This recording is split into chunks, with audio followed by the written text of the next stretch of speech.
Kaip ir nesplatumą, ar ne?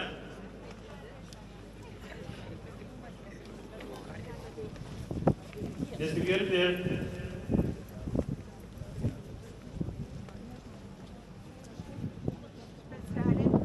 Nu, ar ilgai čia laukti, ar čia melstis pradėti? Kur čia tas garsas? Tai žodžiu, kol jie ten reguliuoja, tai aš pacituosiu su ponu Sysu kalbėjau per žinių radiją. Jisai sakė, kad ne mitinguose klausimai sprendžiasi, kaip sakiau, ateina lobistai, kažkokios tai organizacijos. Tai viešas klausimas, o kas jų išrinko, ar organizacijos kažkokios lobistai, ar vis dėlto rinkėjai. Ir šitaip spjauti į rinkėjų valią tai yra drąsu, bet pasirodyti čia kažkodėl nedrąsu. Tai kas yra Sysas? Kvailys? Ar tikrai? Tai kas jis yra? Tai man, o jis sako, mane žmonės renka, aš visą gyvenimą Seime, aš viską darau kaip reikia. Niekas nerenka, ne? Tai mes priėjom prie tos skaudžios temos, kad Seime sėdi žmonės, kurių niekas nerenka.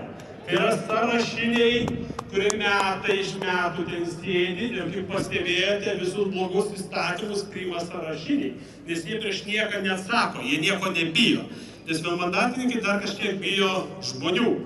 Tai po šito projekto, dabar galiu pacituoti, ką Filminas pasiūlė, Finansų ministerija, tai dar yra vienas absurdas demokratiniai valstybei, kai vykdomoji valdžia siūlo įstatymo projektus. Finansų ministerija yra vykdomoji valdžia ir jie projektų neturėtų siūlyti, Seimas siūlyti. Apskritai, demokratiniai valstybė turi siūlyti žmonės, o po to žmonės pateikia Seimui ir Seimą priima kaip reikia žmonėm, o ne kažkoje Finansų ministerija nuleidžia. Ir aš skaičiau tą jų naują projektą. Tai į projektą įtraukti ne tik namai, bet ir priklausaniai, garažai, trinkelės kieme, tvoros, lauko tualetai, šiltnamiai. Ar tai normalu? Jie sako, neva, Sysas mane per žinių radiją apkaltino, kad tu čia 23 metais surengė protestą ir dabar biudžete 5 milijardai duobė. Esu kaltas, esu labai kaltas. O dabar jie perko šokoladus už 1000 eurų, steigia naujas ministerijas, taško ten paradam visokiam pinigus. Tai čia jau kieno kaltė? Krašto apsaugos ministerija auditą įslaptino. Kodėl? Ne aš peržiūrės, o kiek ką perka, iš karto radau 200 milijonų, kurie yra tiesiog, negaliu sakyti to žodžio pavogti, įsisavinti. Dabar Nausėda pažadėjo kažkiek 100 milijonų, berods po 200 milijonų kiekvienais metais dovanot Ukrainai. Karas vyksta, reikia padėti. Bet žiūrėkit, ką mes turim. Lietuva po 100 milijonų dovanoja Rusijai. Kaip? Uždraudė Baltarusijos tranzitą kalio trąšų, tai yra 300 milijonų apyvartinių lėšų, jie jį paleido per Rusiją. Tai taip gaunasi, kad Lietuva investuoja į Rusiją ir investuoja į Rusijos gynybos pramonę, nes mes 100 milijonų gryno pelną atiduodam rusam. Ir aš nesuprantu, dabar Lietuva finansuoja ir Rusiją, ir Ukrainą, toks jausmas, tarsi mes būtume ginklų prekybininkai ir mums iš to biznis kažkoks eina. Tai politikus prašau įjungti sveiką protą ir tegul Baltarusijai dirba mūsų naudai, o ne įvedinėti naujus mokesčius kažkokius. Dabar gal pradžiai, apie mokesčius galiu daug šnekėti, žinokite. Tai va, ten susistu, tada galit, kas ten buvo. Aš tikrai nedalyvausiu, nes ne mitinguose sprendžiami klausimai. Garsą. Mėgsta kritikuoti, o įdomu, ką jie siūlo. Tai jeigu pakelsim ant mokestį aukščiau, tai mes vėl nevykdom rekomendacijų, kurios mums teikia Pasaulio bankas, Europos komisija, kad mūsų nekilnojamo turto mokestis yra labai siauras, tai moka 3000 žmonių. Labiausiai stebina, kad pasižadėjus didinti gynybos finansavimą iki 5–6% bendrojo vidaus produkto, dalis pinigų iš žadamų kelti mokesčių bus skiriama kitoms reikmėms. Labiausiai stebina, kad bendras reformos poveikis yra virš 700 milijonų, tuo tarpu krašto apsaugai planuojama skirti 500. Man atrodo, šitoje geopolitinėje situacijoje, kai mes visi koncentruojamės į gynybos finansavimą, visi papildomi pinigai turėtų keliauti gynybai. Skaičiuojama, kad padidinus mokesčius kitąmet į valstybės gynybos fondą galima bus skirti 300 milijonų, o 27 metais daugiau kaip 500 milijonų eurų.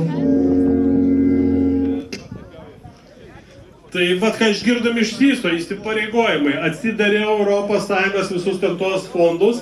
Įsipareigojimas yra toks, kad Lietuva turi stiprinti vidutinę klasę, mažinti socialinę atskirtį. Tai dabar palaukit, ponai mėly, aš truputėlį prastas ekonomistas. Kaip sumažės ta socialinė atskirtis, jeigu šiai dienai virš 600 tūkstančių žmonių gyvena arti skurdo ribos, iš jų 155 tūkstančiai valgo iš labdaros, tai kaip sumažės ta atskirtis, jeigu jos apmokestins?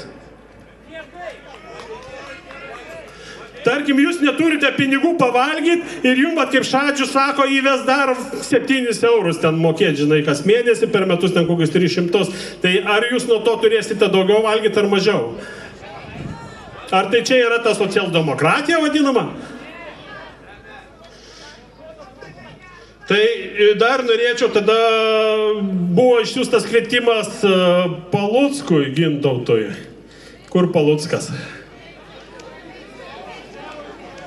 Didesnis trūkumas yra tai, kad nekilnojamo turto objektas, kurį šeima ar asmuo turi, jis yra vienintelis, yra siejamas su žmogaus teisė turėti būstą, būstą tai yra stogą virš galvos.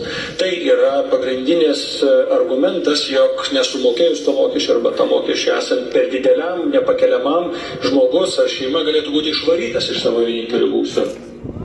O, girdėjot? Girdėjot, kaip šneka? Kaip jis kalbėjo prieš rinkimus?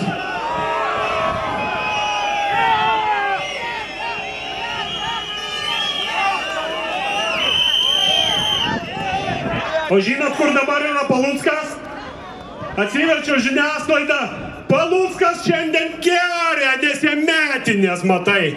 Jis neturi laiko ateiti su žmonėm pasikalbėti, nes parduotuvė iki 3 dirba ir mitingas 3, neturi kada.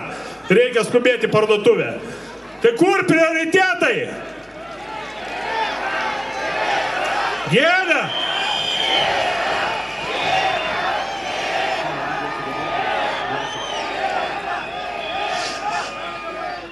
Žemaitaitis, mūsų marketingo vadovas. Žemaitaitis. Žemaitaitis. Kaip montuosiu už ton tropikį? Eik, tu dėdai pas savo Šimonytę, tu jos klausi pradė politinio ugdymo. Ką sugalvoja šitą išprotėjusių vyriausybę? Su Mindaugu Linge praeitą savaitę biudžeto ir finansų komitete pateikė pasiūlymą. Tai bus pirmą kartą pasaulio istorijai, kad Lietuva galės taikyti 2 nekilnojamo turto mokestį. Nereikia, Rūta, bijoti žmonių. Į mitingą ateisit? Aš tikrai ateisiu pas žmonės, aš pažadu. Nereikia bijoti žmonėm, reikia žmonėm paaiškinti, kodėl mes taip darome. Remigijau! Remigijau! Remiguti!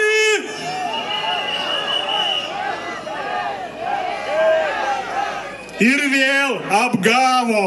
Senjore, kaip? Neblogai? Juk viskas čia tai mano rankų darbas. Tai vat, matot, ką kalba prieš rinkimus, o po to matote, mes jums įvesim socialiai teisingą mokestį, kaip jis vienas iš ten jo partijos narių atsisėdęs aiškina, kad vat, jeigu aš galiu susimokėti tą 50 eurų, tai turi susimokėti ir mano kaimynė, kuri turi negalę. Ir jeigu jinai negalės susimokėti, tai tegul kreipiasi į savivaldybę ir savivaldybė ją atleis nuo mokesčio. Aš prašau pakelti ranką tų, kuriuos savivaldybė atleido nuo mokesčio. Ir yra nors vienas žmogus. Tai kuo jie mus laiko? Dabar kai kurie ten įvairūs personažai sako, kad reikia mokėti už namus ten ir taip toliau ir panašiai. Aš sutinku mokėti už namus, jeigu valdžia man juos remontuos, man padovanos, tada prašau pakelti ranką, kuriems valdžia padovanoja namus. Irgi nei vienas. Tai už ką mes turim mokėti? Už savo namus? Ar mes juos nuomojamės, ar mes juos įsigijom? Namus mes nusipirkom. Taip, mes gaunam atlyginimą, sumokom beveik 40% mokesčių, pasiemam paskolą ir tuos namus nusiperkam. Dabar jos nori jos apmokestinti, neva namai yra kažkokie ar tai prabogos prekė, ar jie uždirba. Nežinau, kiek iš jūsų namuose gyvenat ir jums namai uždirba. Man namai neuždirba, man jie kainuoja. Problema valstybėje yra ta, kad įvairūs oligarchai, NT visokie ten buržujai, kurie turi didelės kompanijas, nori išversti pusę miesto pastatyti bendrabučius, jie moka ten 2,9-5% mokesčio. Prekybos tinklai moka 8%, o žmonės moka nuo atlyginimo 40%. Ir tas mokesčiai dar kyla ir dar nori apmokestinti mūsų namus už tai, kad mes turim kur gyventi. Ar jūs sutinkat su šituo mokesčiu? Nu va, politikai sako, kad žmonės nori šito mokesčio. Ne va, tai socialiai teisinga. Kaip Sydas pasakė, gyvensime geriau, jeigu mokėsime šitą mokestį. Tai į šitą protestą dar buvo kviestas ponas Benkunskas, nežinau, ar jis atvyko. Valdai, Benkunskai. Centre Šnipiškėse yra daug milijonierių. Apleisti nameliai mediniai, statyti prieš ten 70 ar 100 metų. Jie nesiekia jokios medianos ir jie jokio mokesčio nemoka. Nors žemė po jais kainuoja 1 arba 2 milijonus. Bet ne žemės mokestį turėtų mokėti. Žemės mokestis, pažiūrėkit, žemės mokestis irgi labai įdomiai skaičiuojamas.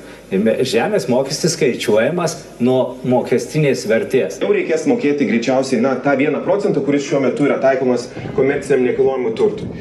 Tada atsiranda paskata, jeigu tu turto mokesčio negali sumokėti, jį paleisti į rinką, atsiranda didesnė konkurencija nekilnojamo turto rinkoje ir iš esmės tas apmokestinimas jis socialiai tampa teisingu. Socialiai teisinga apmokestinti sodo namus. Socialiai teisinga apmokestinti garažus. Aš nežinau, atrodo žmonės lyg tai turėtų būti protingi.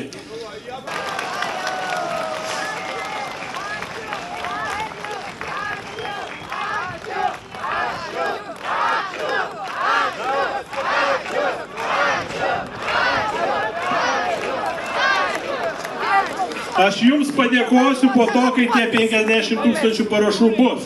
Nes, kaip taisyklė, visokios iniciatyvos paskui juda sunkiai. Tai aš jums padėkosiu, ačiū. Pasakysiu ačiū, kai mes surinksim tos parašus ir pateiksim Seimui. Po to, ką aš ir sakiau ne vieną kartą, po šito svarstymo žiūrėsim visus Seimo narius, kaip kas balsuoja. Ir asmeniškai pažadu, kad kuris Seimo narys balsuos už būsto apmokestinimą, nepagailėsiu pinigų ir jo plakatai prieš rinkimus kabės ant kiekvieno stulpo, nes tokių seimūnų mums nereikia. Pons Pauliau. Blogas įrašas. Jo, tai buvo įrašas, kad Skvernelis sako, kad nepalaikys šito mokesčio. Ir iš jo partijos ten dar viena ponia, jeigu galite įrašo paleiskit, kad visi girdėtume.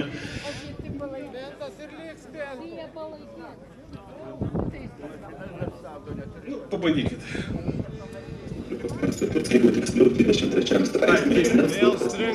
Nereikia. Konstitucijoje parašyta, žmogaus turtas neliečiamas. Ar Lietuvoje galioja konstitucija, ar bet kuris kažkoks tai teisėjas, kurio niekas nerinko, gali keisti ją savo valiai.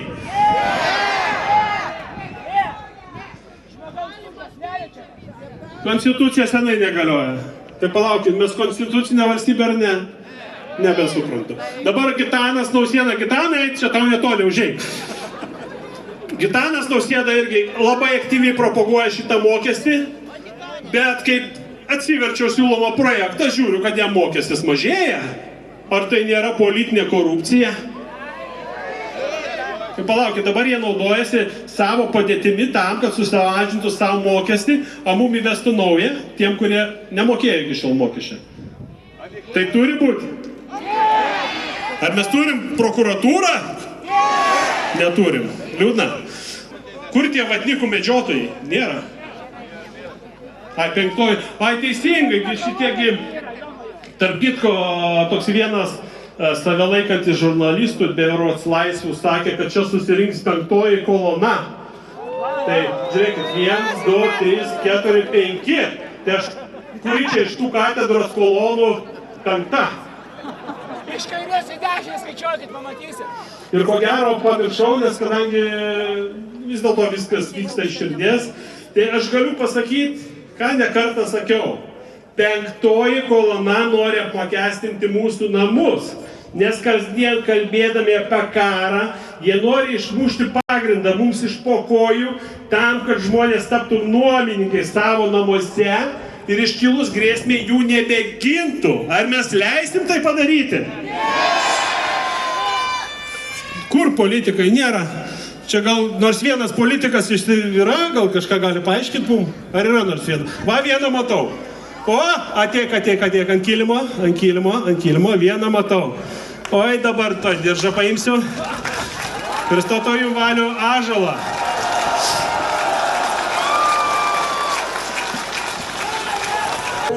Mes esam kosmopolitai, lietuviai nebuvo.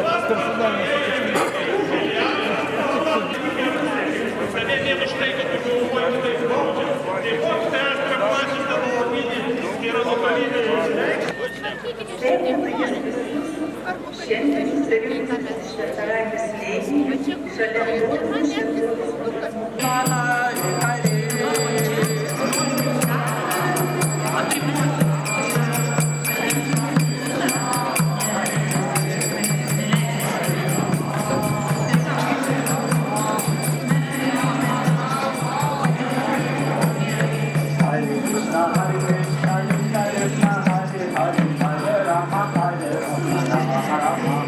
Hare